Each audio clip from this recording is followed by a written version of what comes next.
If this replay first.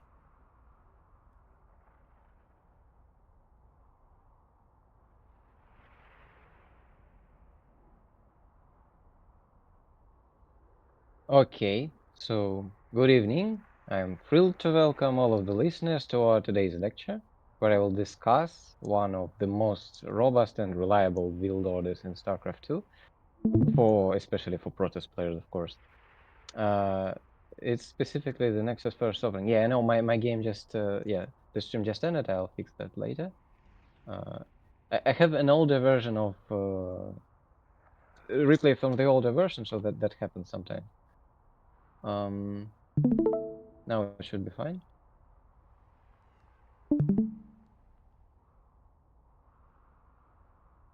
Everything is all right? Yeah. Okay. This exact build order is suitable for players of all skill levels, as it allows for a very comfortable position in PvZ as a Protoss player.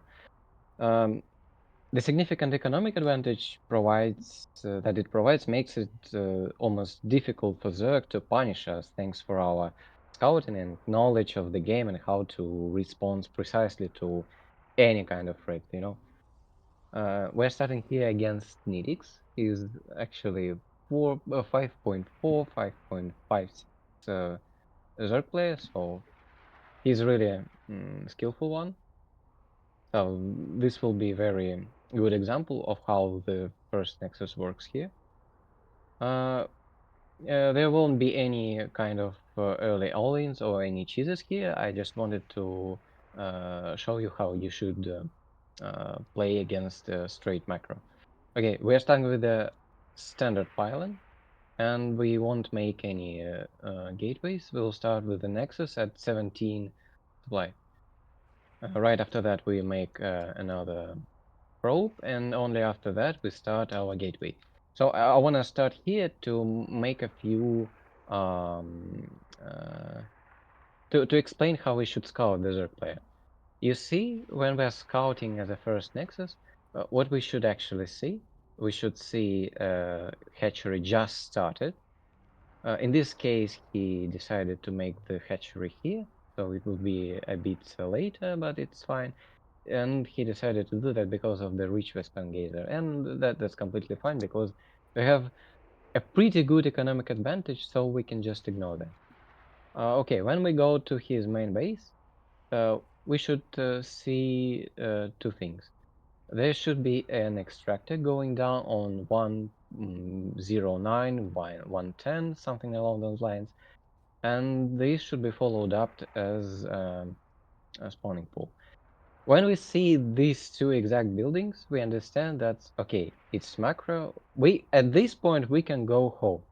But if we want to be as annoying as possible or do something like small shenanigans, we can sit at his base and try to make his drones life harder or something like this. But really, we can just go home, as I did exactly here, because there's nothing specifically Olini that he can follow up with, because later we'll scout with our adept, so we just can go home at this point and everything will be absolutely all right. Um, then we go home and we see that our gateway is already started at 18 supply. And after that, we want to make two simulators.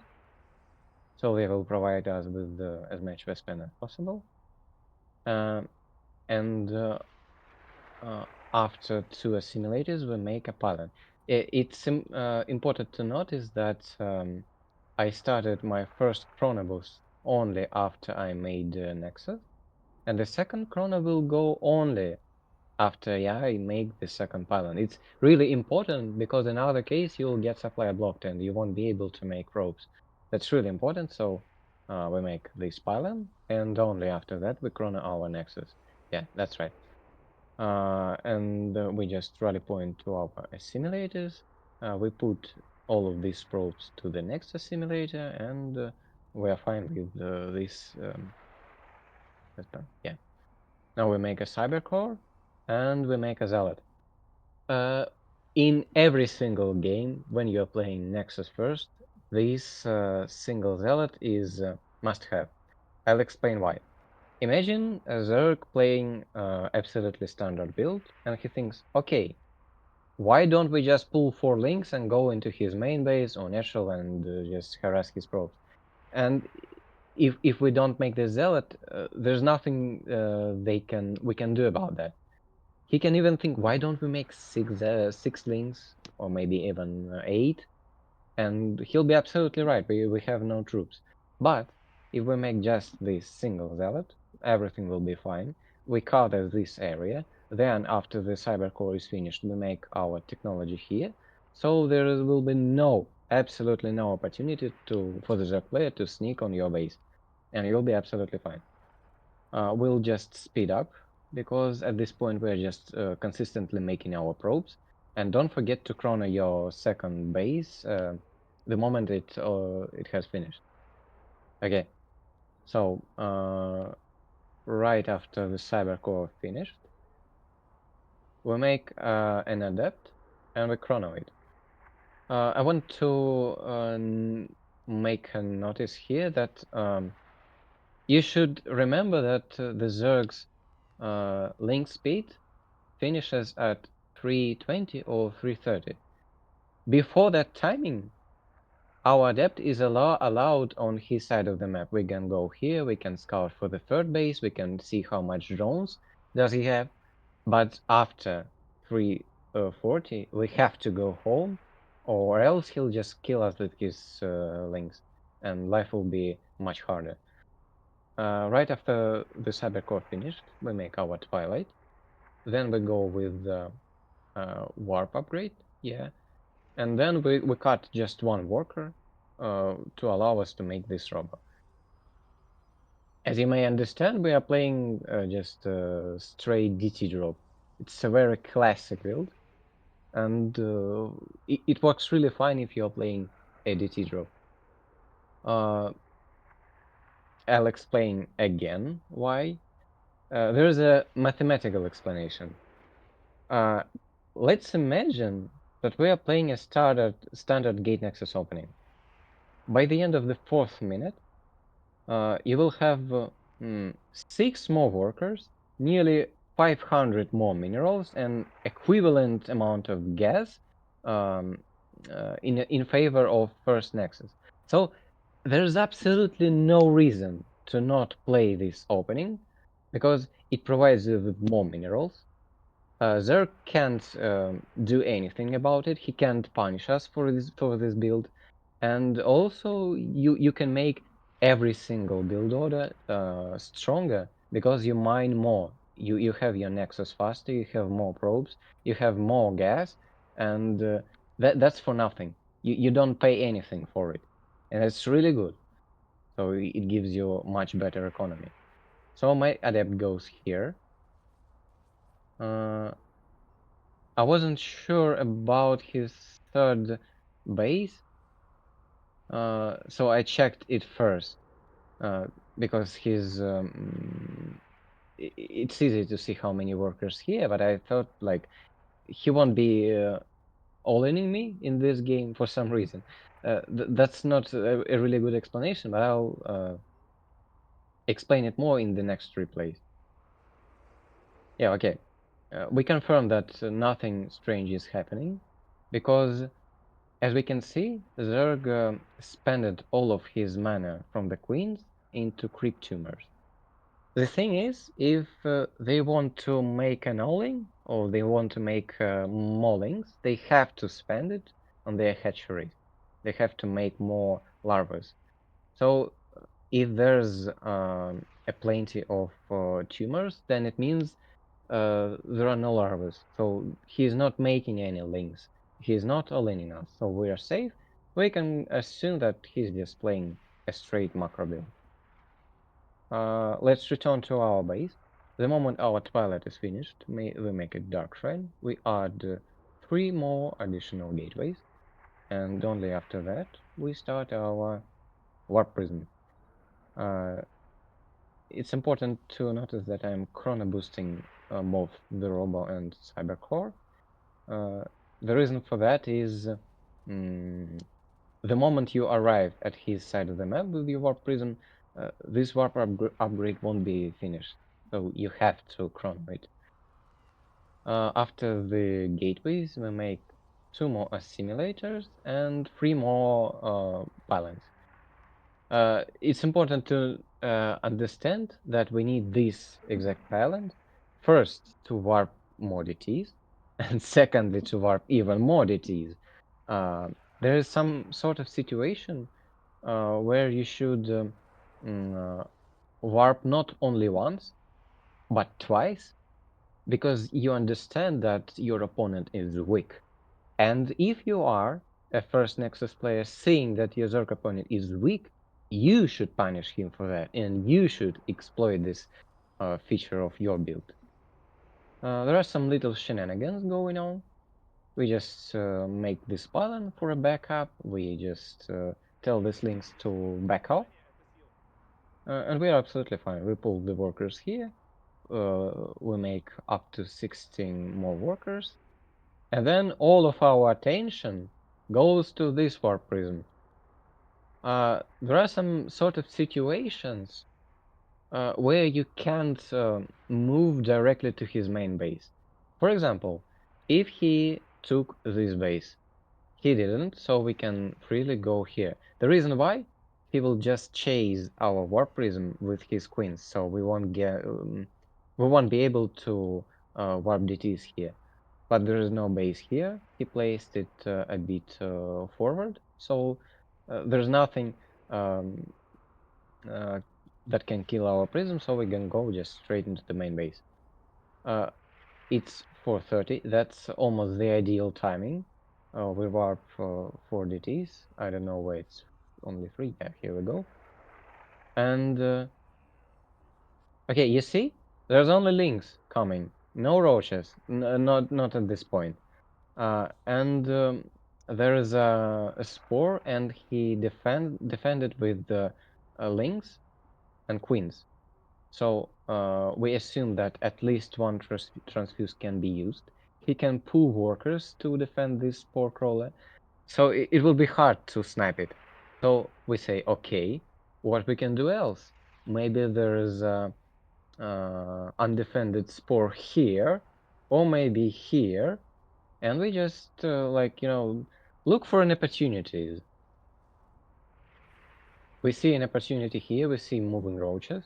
We snipe one, and then we kill this spore crawler, because these drones can't really surround the spore, so he can defend it. And then we understand that, okay, there is no layer. He can't build any sort of detection. Okay, so the only thing he can do is just to move spore. And it is important to see whether he is moving the spore or not. And that's why you need your warp prism. I have low health of my warp prism, so I left it somewhere here. But in case your warp prism is absolutely healthy, you just leave it somewhere here, just to see if he is moving the spore. If so, if he is actually moving his spore, we can understand that we can just snipe it. You see? I saw the spore moving. He cancelled his spore, and now we can snipe it. And there is absolutely no detection again. He can't do anything. Okay? You understand, right? So he's completely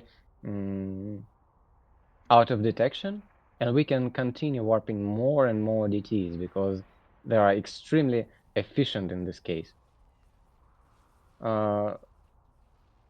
Yeah, we're just trying to kill some workers, but he got enough roaches to tell us to piss off. And we're fine. Okay, and let's look at the damage that we dealt to him. He lost 1,100 more resources, and we're absolutely fine. The only thing we are missing here, because I'm not the best player in the world, is the third base. I should have made it a bit more earlier, but I was busy with warping more DTs, so all the resources go here, and they paid off. it paid off because we killed some roaches. We killed his third base. Now he's at the two bases, and we are also behind that. If there's no opportunity, he's not defending with links only. If his defend is good enough and we can't do anything, we go back home. We make immortals.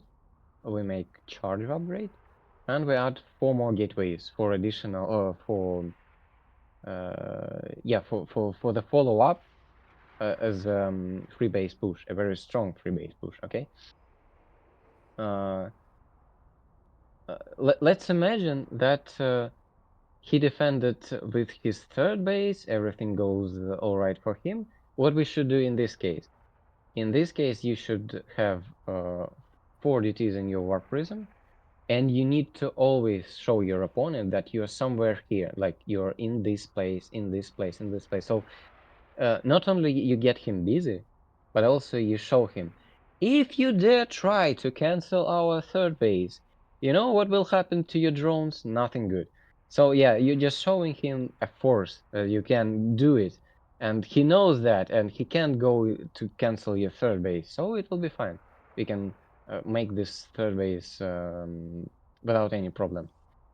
In this exact scenario, I thought it won't be a good idea uh,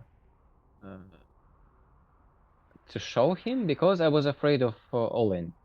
Because, okay, he lost his base, he has a lot of roaches, and even if I kill a lot of workers, it doesn't matter because he can just kill me with straight roaches, and there's nothing I can do to harass him because his roaches all at home.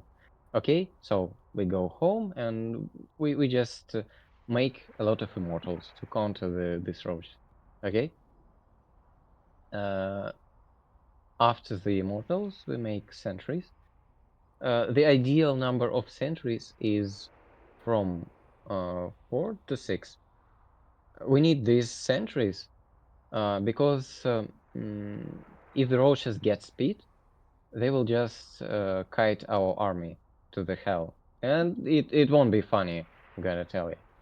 So these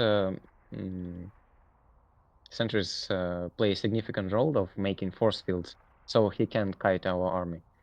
Yeah, so as I said, we are waiting for 3 immortals. We make an observer, and after that we can continue pushing. All right. So yeah, we have what's our setup? It's 2 Archons because I saved all of 4 of my days. It's the 3rd Archon because I thought why not, and the rest should be Zealots and Sentries. We need as many as possible. And don't forget that you need this observer because we want to kill this creep. So he can surround us, he can surprise us with some sort of attack, and that type of shit. Yeah, and that's not the best force field. That's a terrible force field. This one was good, so we killed a lot of roaches here. And yeah, mainly I can say that this fight was like absolutely terrible. Like I can assert that this was the worst fight in my entire life. Yeah.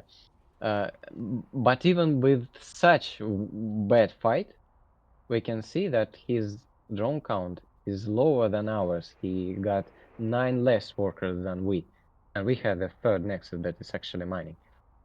And behind that, we also saved some immortals. That's some good news. And even at this point, we're absolutely fine. What we can do now? We can do absolutely the same. We can make more immortals. We can make a forge, maybe a Templar archives. We can make these probes go on our third base. And don't he dare even thinking about committing on our third base because we have immortals, we have zealots, we have sentries. We'll be absolutely fine in any case possible. And again, we still got a pretty good economic lead. It's 53 workers against 47. So we're fine. We just make more army, and that's it. We'll speed up a little bit. And you see, this position is really good, yeah? So we can't climb up this ramp because he'll be ready with his roaches. He got these cryptomers. As I said, we need to clear them. And so I thought, why don't we make a second front? Yeah, we just send the warp prism on his main base, because his main base is really far forward from his third, so it's hard to defend both of them. Yeah. At this point, we are waiting for more immortals to come.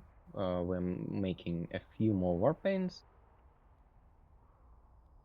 uh, and then we go for attack. At first, we showed him that we are on the map. We came here, and after that we made a warping here.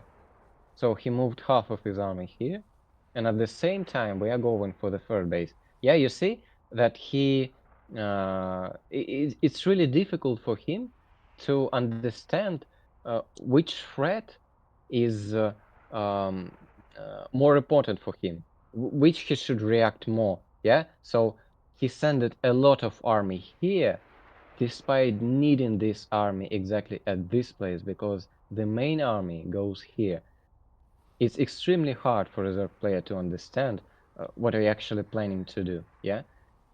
So these force fields are great. He can move his Ravagers back. We have a lot of Immortals dealing tons of damage. And that's it. We won the game. He can't do anything because, yeah, his army is just can't afford fighting us on both fronts.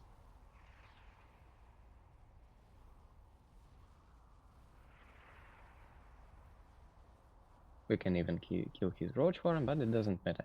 And that's, kids, how we kill 5.4k Zerg player. By this simple strategy, by a first Nexus and by a DT drop, which killed a lot of workers. Yeah, and that's how you gain an economical advantage out of Zerg. Yes. So let's speak again. So let's move to the important parts. So when we came at his main base as a scouting, we should see that his second base is just started. At 108, 109, his gas should be taken, and like 5 or 6 seconds later should be his pull. If so, we are completely fine. There's nothing going on weird. So you may ask me, what if we think about some sort of all-ins, some sort of cheeses like 12 pull or some stuff like this? And I'll show you. I know that my stream just ended. I'll fix that.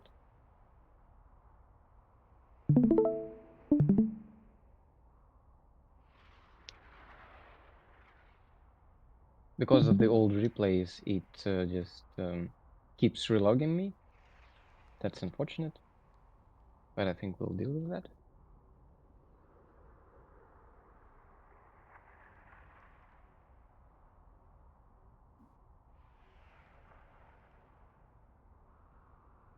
So you may think that 12 pull should be an easy win for Zerg if he just blindly put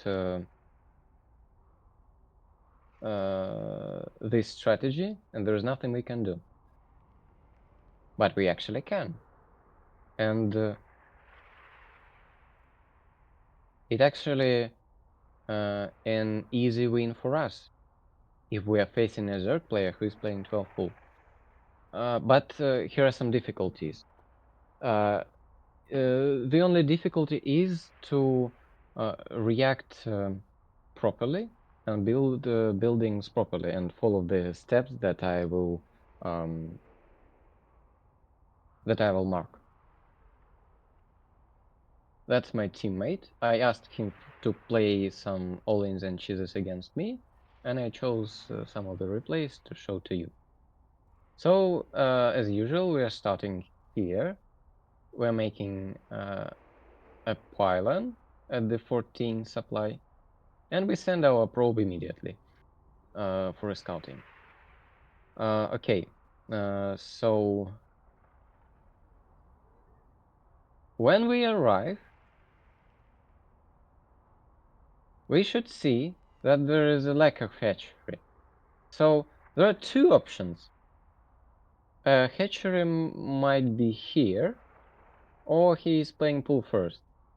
Okay, so how do we react to this? We go immediately upstairs to see what is going on. Okay, we saw a spawning pool, and we immediately check for the gases. We need that because we need to understand what we are playing against. Maybe it's 1312, maybe some sort of like a proxy hatcher with roaches, who knows. Uh, but if we see a lack of gases, okay, it's straight well full, okay. There's we can know what we will do next. So we make a 17 forge instead of a nexus, and directly after the forge, we make our nexus. We don't make any probes at this point, and we won't until we're safe, okay? So here goes our nexus. We leave this probe to prevent our Zerg player to take the hatchery faster.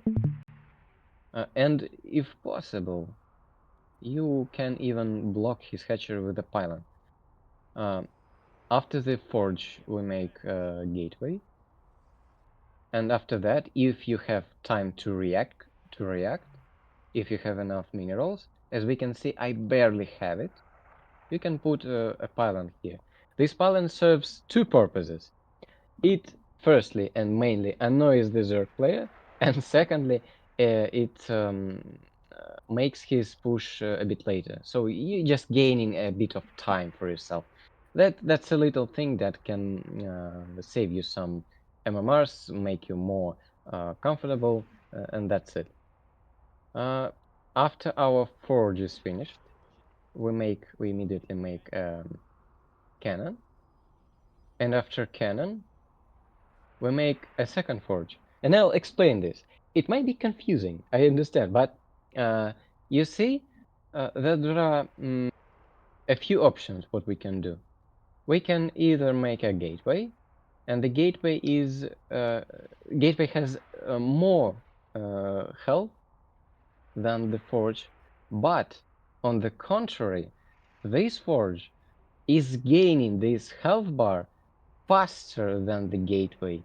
So when links come here, this forge will have more HP than the gateway that is starting only now. Okay, understand?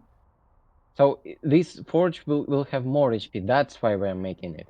And we won't finish it, it's just for protection. We don't need these links to come anywhere near our base. It's absolute mandatory to prevent the links from coming into your base. It won't be a GG, okay? But it will be very annoying, and it will be you will need a million years to get rid of those links, okay? So we're safe, we have a full wall, there is no one can go here, and only after that we can make some probes and chrono. I want you to notice that I placed this cannon as close as possible to this building, to this forge. It's important, because if you make it somewhere here, maybe somewhere here, what will happen? He'll just pull few links here, and he will force you to build this forge, but we don't want to. If you cancel this forge and there are links here, he will just sneak into your main base. That's what we are trying to prevent here. Okay? So after we make two probes, we start to take gases. I mean, both of them, yeah. And you see, he understands that. He respects our power. He respects our cannon. He says like, okay, I can't sneak, but what I can do, I can try to go through your forge. And to prevent it, we just cancel it and place the cybernetic score as fast as possible. Like 99% of Zerg players which you will face at the ladder won't know this feature. They will tell why the fuck he is building Forge and what is happening right now. But he's a skilled player. He knows this feature, and that's why he tried it. But I'm informing you that there is a thread for these links to coming into your base. Okay, and at this point, we are absolutely in a very good spot. Look at the worker count. We have 20 of them. He got only 14. That's a big lead, assuming he didn't even finish his hatchery. So we're in a just it's just an easy win for us. We can do absolutely anything to win this game. What I recommend to do again is just to play DT drop. It's a very good strategy. It's easy to execute, so there will be no problem. The only difference with the previous replay is that after the Twilight Council, we make an assimilator. What else I can recommend you? I also recommend you to build this adept. That's the thing that I came through many games. Okay, it's just better safe than sorry. Okay, who knows who's your opponent? Maybe he's just a madman who invents his own cheeses. And to prevent that, we make just a single adept, just to confirm that he's playing macro, okay? Just to confirm that. Uh, it won't cost you a lot of resources. It's just 125 gas. It's okay. We can afford that, assuming that we are in a pretty good economic lead. But it will be extremely useful if you see some roach warren going down or some stupid stuff. Again, it's better safe than sorry. Okay. So again, after we have a twilight, we make a dark shrine. After that, we put 3 more gateways. We put in a simulator, and we'll try to see what is going on here.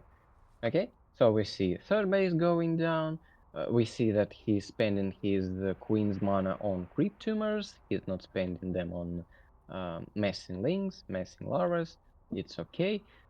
In this exact scenario, okay, I came for this creep tumor. This wasn't a very great idea because I lost my adept. I was so greedy for this tumor. And yeah, so, but we confirmed that everything is all right.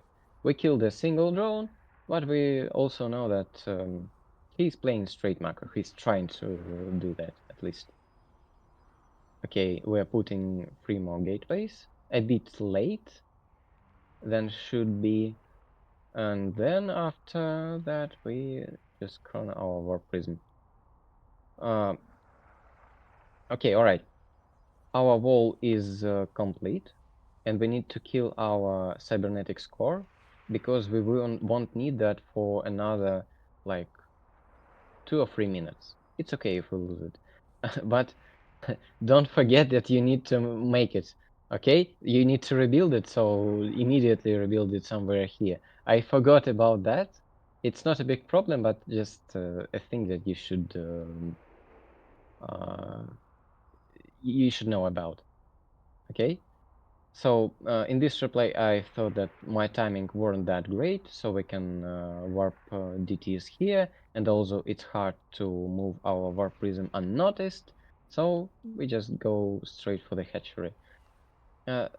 This dude understand my playstyle, so he was ready for DTs with his overseer, but on the other hand, again, his economy isn't that great as mine.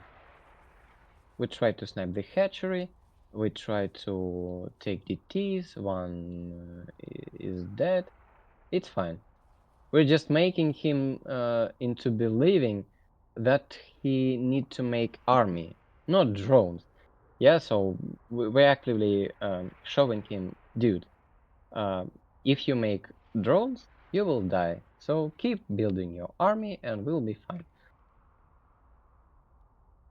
In this game, I tried to make a cute move. I'll explain that to you.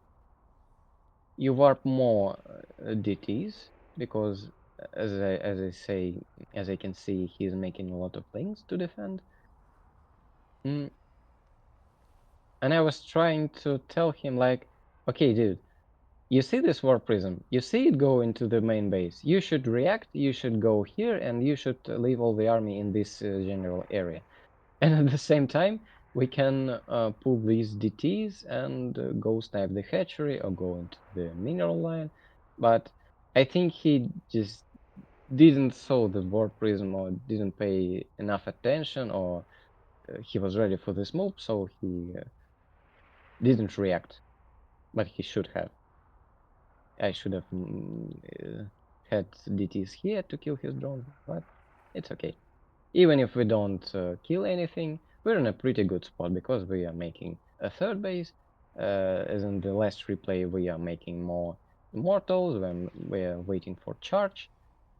And we'll go for the Olenin as well, because it's very strong follow-up, and it's something that I'm actually doing in 90% of my games after the DT drop. We make 2 Archons, we catch this how would you call that? An Overlord, yeah. And as I said, we have perfect number of sentries, 4 of them.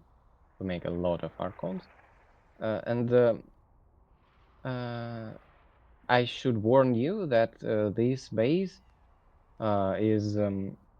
is really vulnerable for his run-bys. So you need to put at least 1 battery to be safe, okay? Just one of them. So if shit happens, if he sneak his run-by into your third base, you'll be ready. You can make an overcharge here, warp 2 Zealots or maybe just 1 DT to defend it. In this game, I made a mistake. I ignored that, and I didn't see the screen screaming that my probe is dying, so I just lost my Nexus, but it's okay, because as I said, we have a really good economic lead, so we can just live with that. So we have +1, we have a lot of army, we can go and just straight up kill him, because there is nothing he can do about that. We have just a really great army. You can see that it's the difference in gas is just immeasurable. Okay, so there's nothing he can do, and we just straight up win the game, and that's all. And that's how we punish the Zerg, who is playing 12 pool against the first Nexus. It will be easy win for us, not for the Zerg player, but only if you follow the steps that I noticed. That's GG. Okay, any questions before we move to the next replay? А якщо опонент йде в цю в люру? So you're asking if the opponent is going into the lurkers. Угу. Okay, so if he's going straight into the lurkers, he will die because you have already immortals, you have a lot of zealots, you have a lot of archons. So basically, if you come to him and you see that he is making hydras, he'll just die, straight up die. No options at all. He'll just die because your push comes before he can make any lurkers, and hydras just in general they are bad against um, charge lots. That's it. So it will be a death for a Zerg to choose to make lurkers in this situation.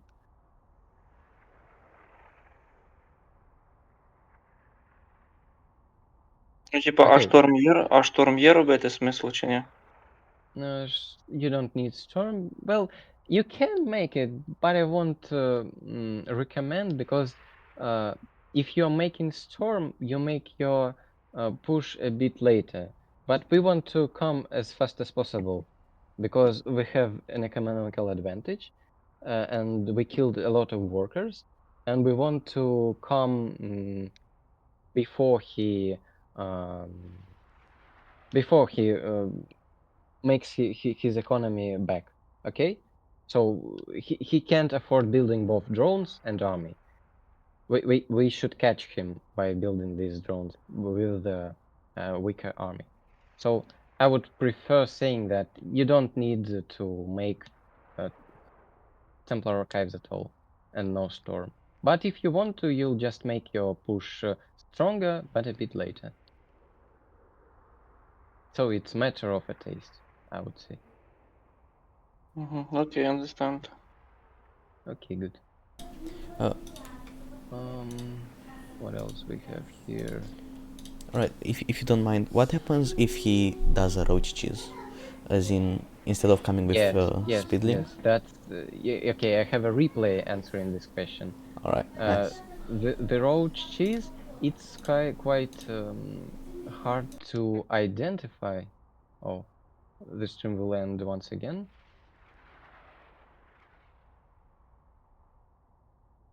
It's hard to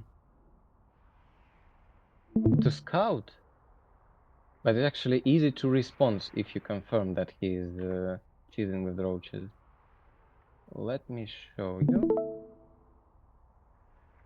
This game was against 5k Zerg player, or 5.5, I don't remember. And that's exactly how you should react against such type of pool first openings.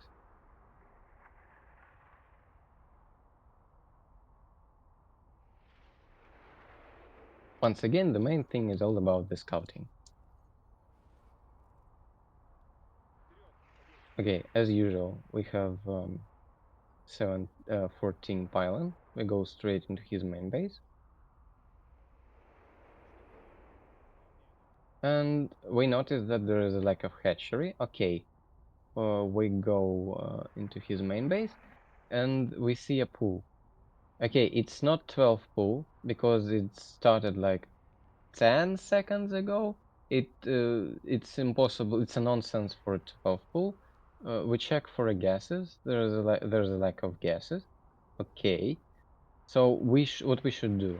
We should check. We still make a Nexus first because his links will be late. It's not a 12 pool. We should check for proxy hatchery here and proxy hatchery here. And we also need to see the hatchery here. So hatchery is down. Okay, confirmed. It's pool first, and there is no proxy hatchery. We make a gateway. Again, it's 17 supply.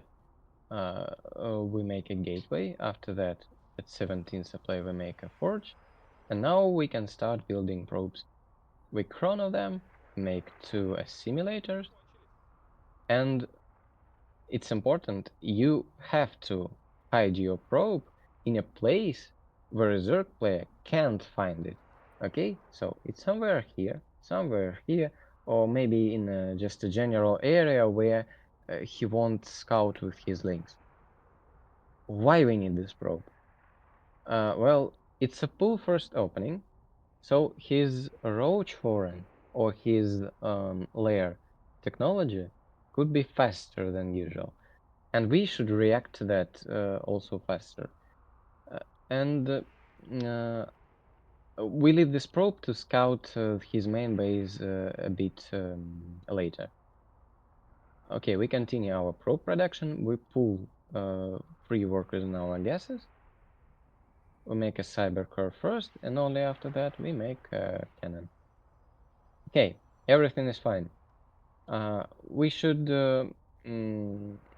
focus on the timing around 2:30 or 2:40, something along those lines. Yeah, 2:30, we pull this probe, and we go for a scouting. Okay, there's no creep tumor, it's a first flag.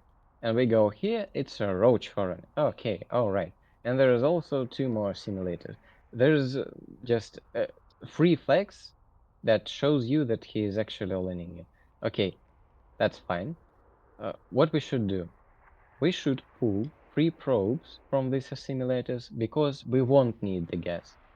We pull these workers here for a better mineral economy.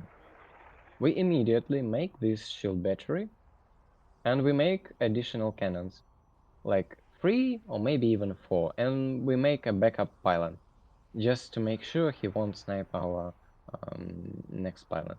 There's a mistake.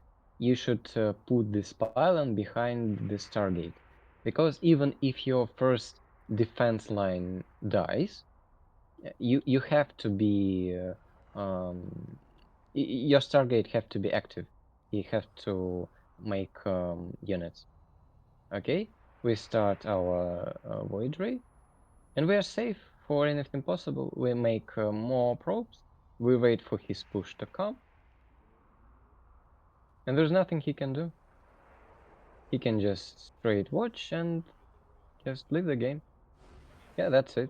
So that's how you react to the roaches, and that's all. The only thing you have to hide this probe. If he somehow managed to kill it to prevent you from scouting, you need to make adept. That's 100% true. And make a battery for just in case. And you'll be fine. You will scout his roaches coming at you just in time to react and to make the cannon. And you'll be safe. If you have any questions about this exact situation, I can answer them.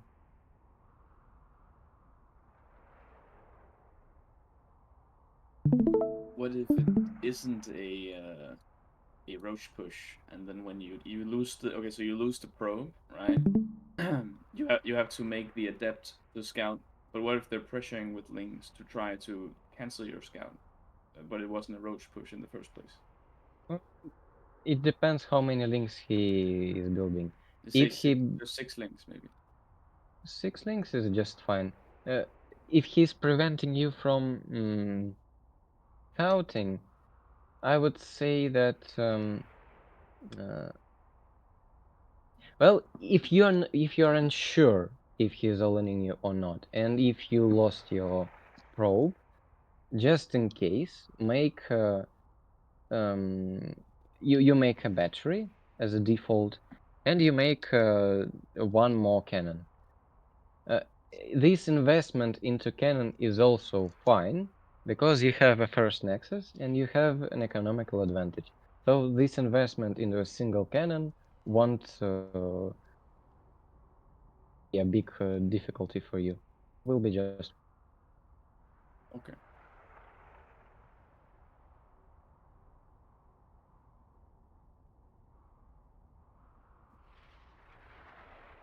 I have one more replay to show for you.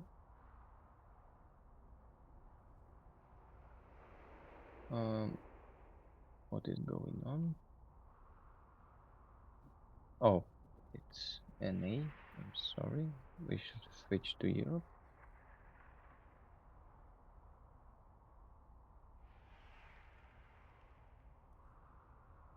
Okay. So we have Bailing Bust and Link Flat. But I think what is more important is uh, to to tell about the link flood because it's a common case. So you'll just understand how it's similar to Rebane Bust.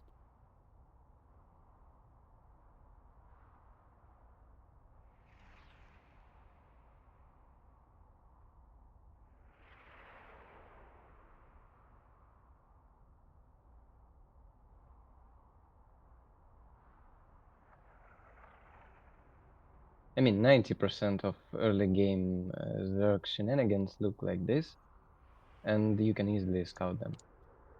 Okay. As usual, we're starting with 14 pylon. We don't use any chronos. We set up our camera hotkeys. And we see the hatchery going down just in time. Okay, he's playing macro, that's great. We're making Nexus as well. Okay, I want, okay, let's get back to this a bit later.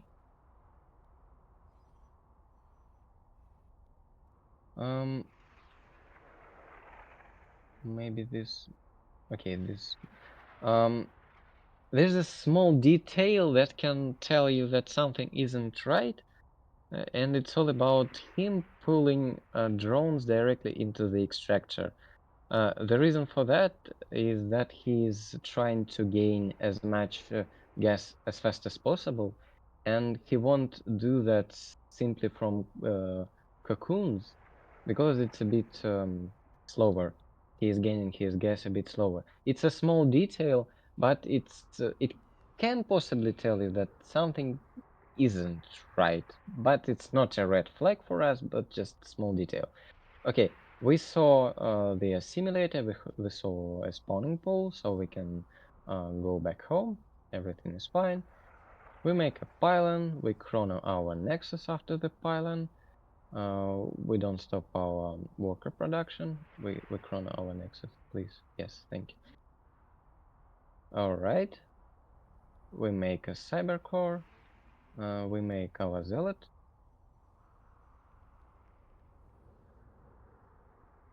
Everything is standard as possible in our case. There is also a few more openings that involve a Stargate. I will send you replays later, after the end of the lecture. There are plenty of them, very useful. We make our adept, and there's important to mark this, that we make a shield battery right after our adept is finished, and only after that we make a third pylon here. This adept goes directly into the main base. We watch the shades, and okay, what we can see here, that he just placed his creep tumor. That's weird, because at the timing we are here, his creep should be somewhere here, so it shouldn't be just placed. It's weird. And what is more weird is these links. Of course, Zergs aren't making any kind of links. This was a mistake by Kinpatch. He wasn't. This wasn't at first his intention to place these links here. But if we don't see his links, we shade here, and we should understand that there isn't enough workers. He should. It should be saturated at least by 80 or 90%, something like this. And by looking at it, you understand that something isn't right. He hasn't got enough workers. Okay, what else he can do? He can pull workers here and make it look just more standard. But yet again, there's a flag showing that something is weird going on here, and there's a reason to check his main base if you're unsure. But 90% Zergs won't do this trick to you, and you will notice that something isn't right just by seeing these things, the creep tumors, the links, or the attack controls here. Our immediate reaction, I say immediate reaction, should be placing gateway here and to make a forge. The reason for the forge is that we have a lack of buildings that can actually produce something. Okay, we have a gateway that will most likely to die. We have a single Stargate, and that's it. And against us, we have two bases that is trying to kill you. So to prevent this from happening, we make like as many batteries as possible. We make shield battery overcharge as fast as possible. Okay, and we wait for our cannons to pop up. And that's it. We just make as many wave rays as possible. We make cannons as a backup, as like now, maybe somewhere here. And we should think ahead of Zerg and make a wall that won't make him go into our base. So you should immediately start making infrastructure that is hiding your workers, that is hiding your main base. So he should spend a lot of time killing your wall before your cannons are done. The only difference with Bane Bast is that yes, you make this gateway in your wall, you pull back your zealot, and if you see the Banes coming, you make a force field in this exact area where your zealot was, and make an overcharge, and you'll buy some time for yourself, and that will be fine. And basically, he can't do anything about it because we have a sentry helping us. We have a void ray killing everything, and that's it. After our cannons are done, it's just a straight win because as we can see, there's 41 workers against 24. He can't afford any technology behind that, and that's it. That's a GG. So we saw how we should react against 12 pool. We saw how we should react against a road cheese, and how to respond to link bane, link flat, this sort of things. The thing is to scout, and everything else will come with an experience. And that's it. That's how we understand that this build order works against every sort of early game shenanigans.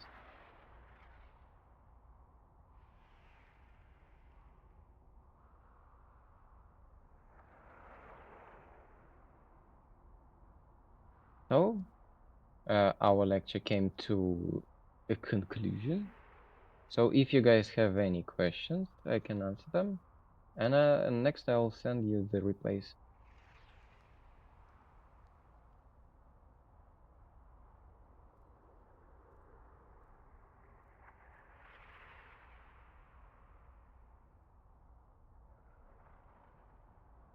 Okay, as I see there are no questions being asked, so I will just send the replays.